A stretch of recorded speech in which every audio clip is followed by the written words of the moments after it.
నిర్లక్ష్యంతో పేషెంట్ మృతి చెందాడు. జగిత్యాల జిల్లా కేంద్రంలోని అన్విస్టీ హాస్పిటల్ ముందు మృతుని బంధువులు ధర్నా నిర్వహించారు. డాక్టర్ల నిర్లక్ష్యంతో నిండు ప్రాణాన్ని బలి తీసుకున్నారని కుటుంబ సభ్యులు ఆందోళన చేశారు. న్యాయం చేయాలని హాస్పిటల్ ముందు కుటుంబ సభ్యులు, గ్రామస్తులు రోడ్డుపై ధర్నా నిర్వహించారు. పేషెంట్ కు ఆపరేషన్ చేసి డాక్టర్ అందుబాటులో లేకుండా హైదరాబాద్ వెళ్లాడని బంధువులు ఆరోపిస్తున్నారు. పేషెంట్ చూసేందుకు హాస్పిటల్లో కనీసం మరో డాక్టర్ లేకపోవటం, పేషెంట్ ని ఎవరు పట్టించుకోకపోవటం కారణంగా 4 రోజులు ఎలాంటి చికిత్స అందించకపోవడంతో ఇన్ఫెక్షన్ మరింత తీవ్రమైంది. ఇక హాస్పిటల్ కు వచ్చిన డాక్టర్ పరిస్థితి విషమంగా ఉంది అని చెప్పి పేషెంట్ ను పంపించారు. పేషెంట్ ను హైదరాబాద్ తీసుకువెళ్లగా ఇన్ఫెక్షన్ ముదరటంతో మరణించాడని, జగిత్యాల అన్విస్టీ హాస్పిటల్ నిర్లక్ష్యం వల్లనే పేషెంట్ కు ఇన్ఫెక్షన్ పెరిగి చనిపోయాడని, వెంటనే హాస్పిటల్ పై చర్యలు తీసుకోవాలని, న్యాయం చేయాలని కోరుతూ బంధువులు ఆందోళన చేశారు.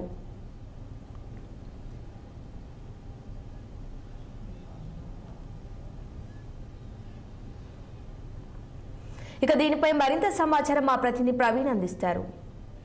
కరీంనగర్ ఉమ్మడి జిల్లా వ్యాప్తంగా ప్రైవేట్ హాస్పిటల్లో పేషెంట్ల ప్రాణాలతో మాత్రం చెలగాట మారుతున్నారని చెప్పుకోవచ్చు. అయితే గత వారం రోజుల కిందట తీసుకొచ్చినటువంటి పేషెంట్ అతను సీరియస్ అయ్యేదాకా చూసి అయితే అబ్జర్వేషన్ చేయకుండా అతను ప్రమాదం వశాత్తు అతను ట్రాక్టర్తో యాక్సిడెంట్ అయిందని చెప్పి తెలుసుకున్న వీళ్ళు కుటుంబ సభ్యులు ఇక్కడ తీసుకొచ్చారు. అయితే ఇక్కడ డాక్టర్లు అందుబాటులో లేకపోవడం, అదేవిధంగా వాళ్ళు సరైన ట్రీట్మెంట్ చేయకపోవడం వల్ల ఒక ప్రాణం అయితే బలిగొన్నారని చెప్పి తెలుస్తున్నది. మాది దొంతాపూర్ విలేజ్, ధర్మాపూర్ మండల్, మన Jagtial district sir.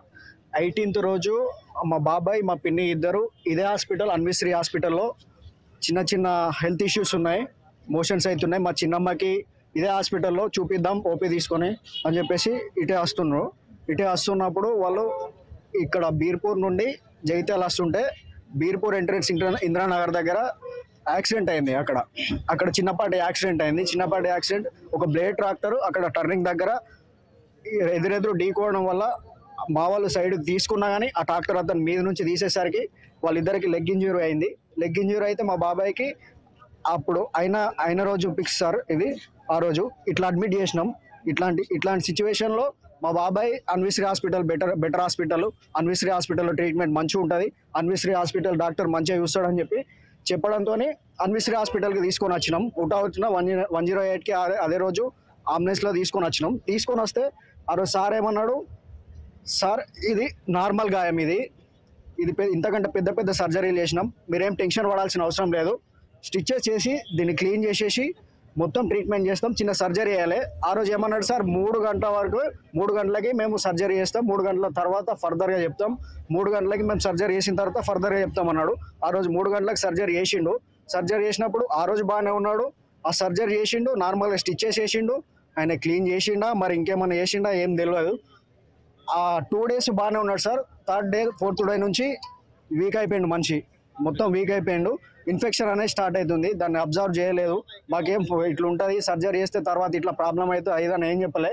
6th day రోజు 7th day రోజు వచ్చి అప్పుడు ఆ ఎంఎస్ సర్జన్ పిలిపించుకొని నేను ట్రీట్మెంట్ చేస్తే ఇట్లుంది, ఇది అవుతుంది, ఏమవుతుందో తెలియదు అన్నప్పుడు ఎంఎస్ సర్జన్ గారికి చెప్తే ఎంఎస్ సర్జన్ గారు ఇది ఇన్ఫెక్షన్ అవుతుంది, కొంచెం స్కిన్ ఎక్కడి వరకు అయితే ఇన్ఫెక్షన్ ఉంటుందో అక్కడి వరకు స్కిన్ కట్ చేయాలి, స్కిన్ కట్ చేసి దాన్ని మొత్తం క్లియర్ చేయాలి, మీదికి ఇన్ఫెక్షన్ అనేది స్ప్రెడ్ కాకుండా ఉండేందుకు దాన్ని ఆపాలి అక్కడికి అని చెప్పేసి మాకు చెప్తే సార్ చేయండి సార్, ఆపండి సార్ అని చెప్పేసి మేము చెప్పిన తర్వాత సార్ అట్లనే చెప్పిండు. అదే రోజు చేసిండు. సాయంత్రం వరకు చేతులు ఎత్తేసి మాతో కాదు, హయ్యర్ హాస్పిటల్ తీసుకుపోవాలి, షుగర్ ఉన్నది, షుగర్ ఎక్కువ అవుతుంది, షుగర్కి సంబంధించిన మెడిసిన్ మన దగ్గర లేదు, అది ప్లాస్టిక్ సర్జరీ చేయాలంటే హైదరాబాద్ హాస్పిటల్ వెళ్ళాలి. సార్ ఎందుకు హైదరాబాద్ హాస్పిటల్ వెళ్ళాలి, ఏమైంది, ఏంది ప్రాబ్లం, ఏ హాస్పిటల్కి పోదామన్నా కూడా ఏం చెప్పలే.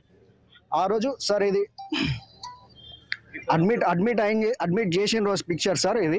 అదే రోజు ఇంకా రోజు ఫ్రెష్గా మీరు మంచిగా తీసుకొచ్చారు, ఇంకెక్కడికి తీసుకుపోలే, మంచిగా కరెక్ట్ టైంకి తీసుకొచ్చారు, నేను బెటర్ ట్రీట్మెంట్ ఇస్తా అన్నాడు. డిశ్చార్జ్ చేసే రోజు సార్ ఇట్లా చేసి పెట్టిండు సార్. 1 week ఒకసారి మీరు ఇది చూసుకొని ఇట్లా చేసిండు సార్. ఇట్లా చేసి మమ్మల్ని చేతులు ఎత్తేసి ఎటు కాకుండా ఈరోజు రోడ్ మీద వేసిండు. అక్కడికి తీసుకపోతే కూడా ఇట్లా చేసిండు అని చెప్పి ఇన్ఫెక్షన్ అనేది స్ప్రెడ్ అవుతుంది. మేము కాల్ తీసేయాలంటే కాల్ తీసేసినా మా బాబాయ్ మంచిగా ఉంటాడు, అట్లయినా పర్లేదు, మంచి ఆరోగ్యంగా ఉంటాడు, మేము చూసుకుంటాం అనుకుంటే మాకు కాకుండా వేసిండు. ఇప్పుడు ఎటు కావాలని చేసి రోడ్ మీద పడేసిండు. మా బాబాయ్కి ఒక కూతురు ఉంది, ఒక తమ్ముడు ఉన్నాడు. ఇలా పరిస్థితి ఏంది, ఇప్పుడు ఒక కుటుంబాన్ని రోడ్ మీద వేసిండు. దీనికి ఎవరు రెస్పాన్సిబిలిటీ సార్, ఏం చేయాలి సార్? 10-15 లక్షలు ఖర్చు పెట్టుకున్నాం హైదరాబాద్లో. లాస్ట్కు ప్రాణం కూడా మిగలలేదు సార్. అయితే ప్రస్తుతం మనం చూసుకున్నట్టయితే జగిత్యాలలో మాత్రము నడి రోడ్డుపై ధర్నా అయితే నిర్వహిస్తారు. డాక్టర్ల నిర్లక్ష్యంతో చనిపోయారు. అదేవిధంగా సరైన ట్రీట్మెంట్ ఉంటే బతికేవాడని చెప్పేసి తెలియజేస్తున్నారు. కెమెరామెన్ సంతోష్, ప్రవీణ్ కుమార్, కరీంనగర్.